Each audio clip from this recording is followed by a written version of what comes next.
Assalamualaikum warahmatullahi wabarakatuh. Hai, kenalin nama aku Marisa Sofia, mahasiswi Unindra, Prodi Pendidikan Sejarah. Di video kali ini, aku akan membahas tentang kedatangan bangsa-bangsa Eropa ke Indonesia. Untuk memenuhi tugas akhir TIK dengan dosen pengampu Nur Fajar Absor, MPD. Dimulai pada tahun 1500-an, Indonesia kedatangan bangsa-bangsa dari Eropa melalui jalur laut. Mereka yang pernah datang dan menduduki Indonesia yaitu negara Portugis, negara Spanyol, negara Inggris, dan negara Belanda. Tetapi, jauh sebelum itu ada banyak yang melatar belakangi mengapa bangsa Eropa datang ke Indonesia. Yang pertama, perkembangan ilmu, pengetahuan, dan teknologi, yaitu teori Renaissance. Ilmu pengetahuan dan teknologi berkembang pesat. Salah satunya teori heliocentris yang dikemukakan Copernicus. Bumi dan planet-planet mengelilingi matahari dan bumi itu tidak datar melainkan bulat. Selanjutnya, yang kedua itu adanya revolusi industri, di mana penemuan mesin uap untuk kapal laut memudahkan bangsa Eropa melakukan perjalanan.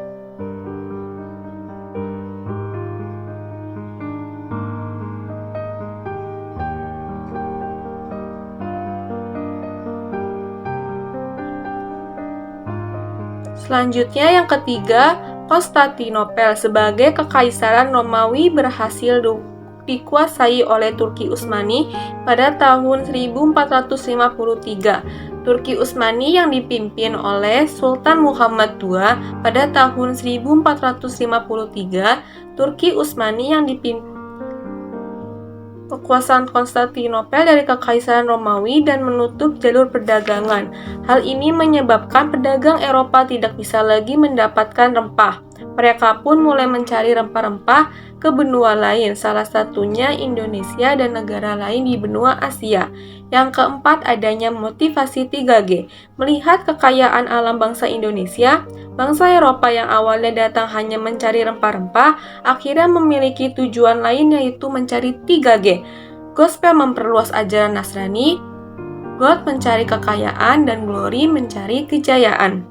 Nah, kita akan kembali membahas bangsa-bangsa Eropa mana saja yang pernah datang ke Indonesia seperti yang sudah disebutkan. Pertama, kita akan membahas bangsa Portugis dan Spanyol terlebih dahulu ya. Dibandingkan dengan bangsa lainnya, Portugis dan Spanyol adalah bangsa yang paling maju. Mereka memiliki armada yang kuat, alat navigasi, dan perlengkapan kapal yang paling canggih di masanya.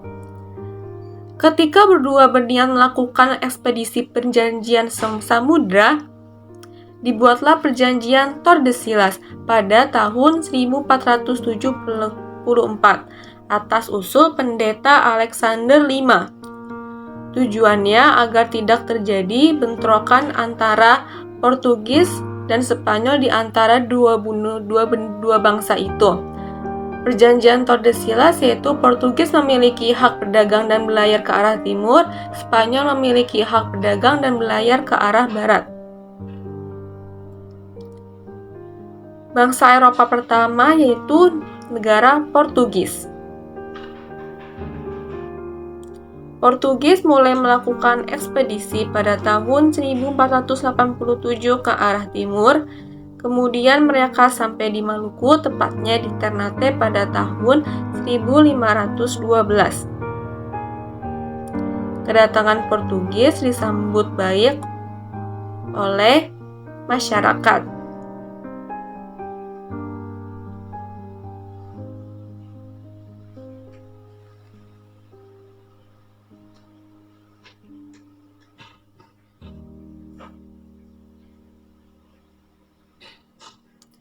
Keadaan Portugis disambut baik oleh Ternate karena membutuhkan bantuan Portugis untuk melawan Tidore. Ternate mengizinkan Portugis untuk membangun benteng Sao Paulo.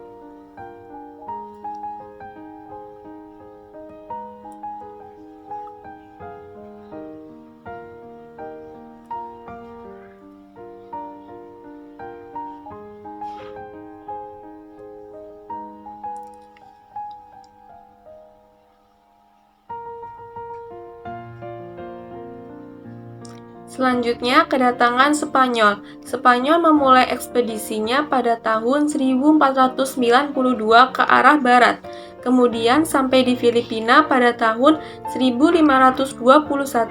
Kedatangan mereka disambut baik, mereka pun memutuskan melanjutkan perjalanan dan sampailah mereka di Maluku, tepatnya di Tidore. Bangsa Spanyol disambut baik. Portugis dan Spanyol bersaing dengan memanfaatkan kerajaan lokal. Kedatangan Spanyol menjadi ancaman bagi Portugis, sebab saat itu Portugis sudah berhasil memonopoli perdagangan di Maluku. Portugis dan Spanyol pun bersaing dengan memanfaatkan permusuhan kerajaan lokal. Selain itu, Portugis dan Spanyol pun saling tuduh berebutan rute perjalanan yang sebelumnya sudah disepakati melalui perjanjian Tordesillas. Perseteruan terus berlanjut hingga tahun 1529, perseteruan tersebut diselesaikan dengan perjanjian Saragossa. Portugis memiliki wilayah kekuasaan dari Brazil ke arah timur sampai Maluku, dan Spanyol memiliki wilayah kekuasaan ke arah barat sampai dengan Filipina.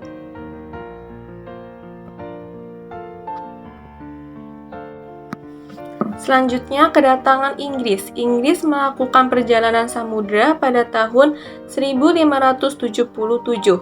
Inggris mengikuti rute perjalanan Spanyol ke arah barat dan tiba di Ternate pada tahun 1579. Bangsa Inggris memborong rempah-rempah ke masyarakat Maluku, kemudian Inggris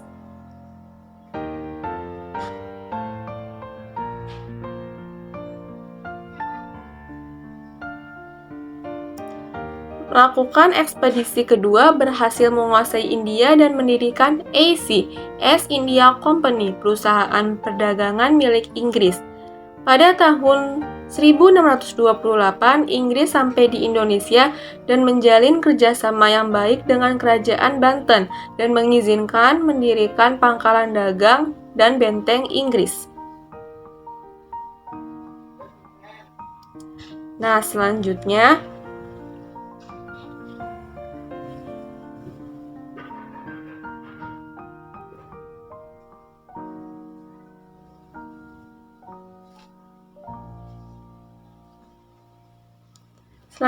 bangsa Eropa terakhir yang datang ke Indonesia adalah Belanda. Keberhasilan bangsa Spanyol dan Portugis dalam melakukan ekspedisi mendorong bangsa Belanda melakukan hal yang sama pada tahun 1595. Belanda melakukan ekspedisi dari rute timur, tepatnya pada 23 Juni 1596. Kapal Belanda berhasil mendarat di pelabuhan Banten. Pada saat itu, ekspedisi Belanda dipimpin oleh Cornelis de Houtman, namun Belanda diusir oleh pesisir Banten karena mereka bersikap kasar dan sombong. Selanjutnya, pada tahun 1598, bangsa Belanda kembali mendatangi Banten. Kali ini kedatangannya diterima oleh masyarakat. Belanda pun berhasil menguasai perdagangan. Mereka berhasil mendirikan perusahaan dagang yang dinamakan VOC pada tahun 1602. Pada tahun 1605, VOC menyerang Banten. Portugis mundur ke Timur Leste. Kemenangan Belanda atas Portugis adalah jalan masuk penjajahan kolonialisme Indonesia selama 3,5 abad. Assalamualaikum warahmatullahi wabarakatuh.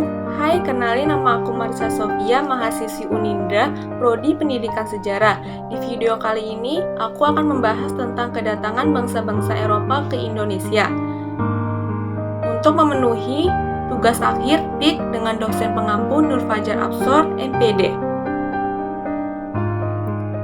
Dimulai pada tahun 1500-an, Indonesia kedatangan bangsa-bangsa dari Eropa melalui jalur laut. Mereka yang pernah datang dan menduduki Indonesia yaitu negara Portugis, negara Spanyol, negara Inggris, dan negara Belanda. Tetapi, jauh sebelum itu ada banyak yang melatar belakangi mengapa bangsa Eropa datang ke Indonesia. Yang pertama, perkembangan ilmu pengetahuan dan teknologi, yaitu teori Renaissance. Ilmu pengetahuan dan teknologi berkembang pesat. Salah satunya teori heliocentris yang dikemukakan Copernicus. Bumi dan planet-planet mengelilingi matahari dan bumi itu tidak datar melainkan bulat. Selanjutnya, yang kedua itu adanya revolusi industri, di mana penemuan mesin uap untuk kapal laut memudahkan bangsa Eropa melakukan perjalanan.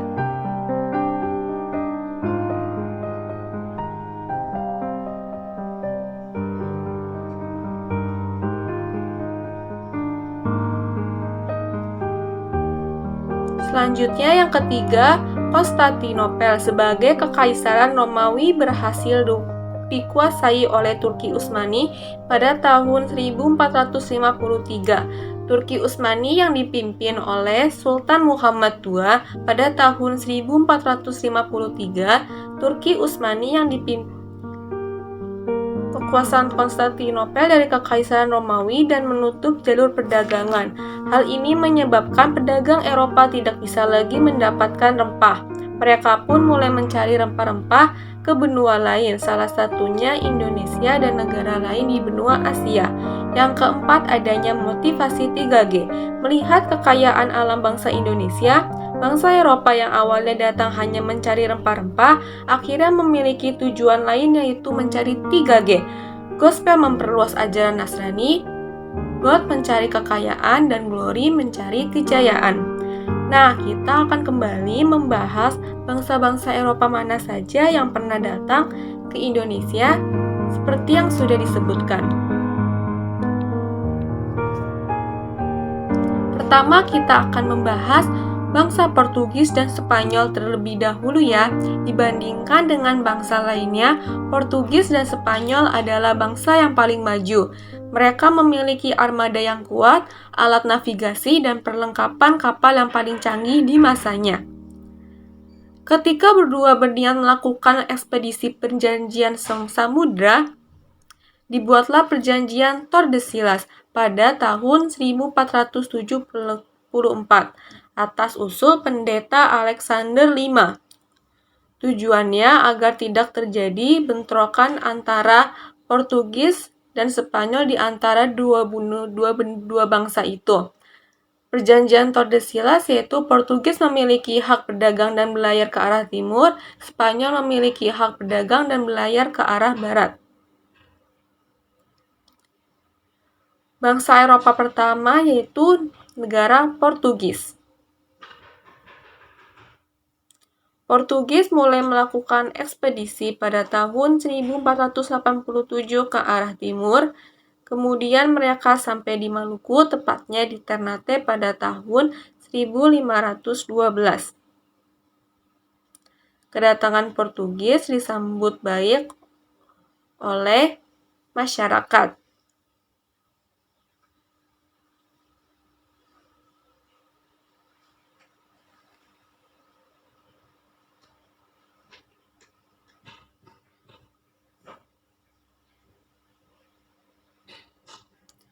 Keadaan Portugis disambut baik oleh Ternate karena membutuhkan bantuan Portugis untuk melawan Tidore. Ternate mengizinkan Portugis untuk membangun benteng Sao Paulo.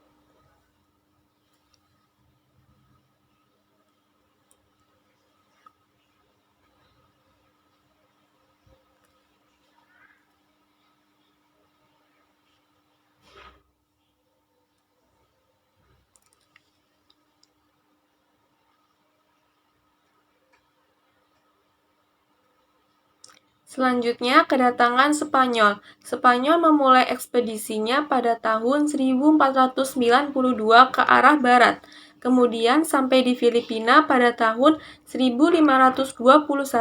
Kedatangan mereka disambut baik, mereka pun memutuskan melanjutkan perjalanan dan sampailah mereka di Maluku, tepatnya di Tidore. Bangsa Spanyol disambut baik. Portugis dan Spanyol bersaing dengan memanfaatkan kerajaan lokal.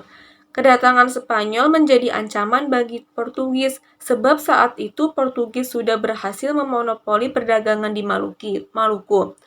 Portugis dan Spanyol pun bersaing dengan memanfaatkan permusuhan kerajaan lokal. Selain itu, Portugis dan Spanyol pun saling tuduh berebutan rute perjalanan yang sebelumnya sudah disepakati melalui perjanjian Tordesillas.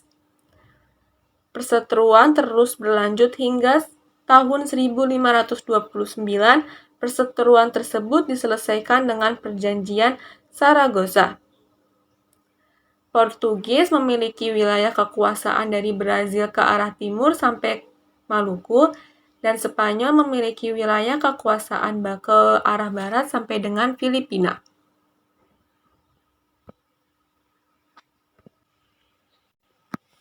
Selanjutnya, kedatangan Inggris. Inggris melakukan perjalanan samudra pada tahun 1577. Inggris mengikuti rute perjalanan Spanyol ke arah barat dan tiba di Ternate pada tahun 1579. Bangsa Inggris memborong rempah-rempah ke masyarakat Maluku. Kemudian Inggris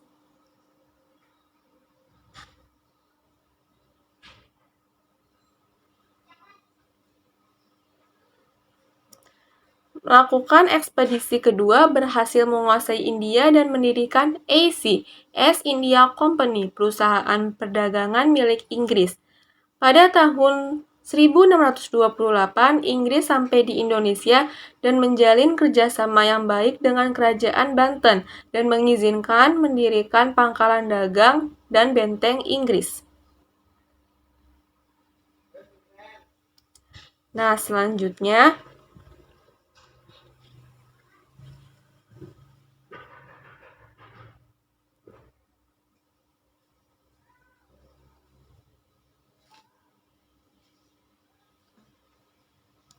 selanjutnya bangsa Eropa terakhir yang datang ke Indonesia adalah Belanda. Keberhasilan bangsa Spanyol dan Portugis dalam melakukan ekspedisi mendorong bangsa Belanda melakukan hal yang sama pada tahun 1595. Belanda melakukan ekspedisi dari rute timur, tepatnya pada 23 Juni 1596. Kapal Belanda berhasil mendarat di Pelabuhan Banten. Pada saat itu, ekspedisi Belanda dipimpin oleh Cornelis de Houtman, namun Belanda diusir oleh pesisir Banten karena mereka bersikap kasar dan sombong.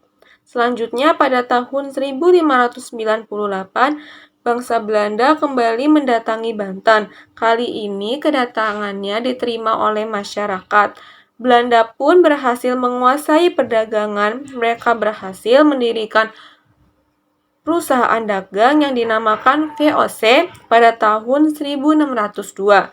Pada tahun 1605, VOC menyerang Banten. Portugis mundur ke Timur Leste. Kemenangan Belanda atas Portugis adalah jalan masuk penjajahan kolonialisme Indonesia selama 3,5 abad. Semoga materi yang aku sampaikan tadi bisa bermanfaat kepada kalian semua. Kalau kalian suka video ini, jangan lupa like dan komen. Terima kasih. Wassalamualaikum warahmatullahi wabarakatuh.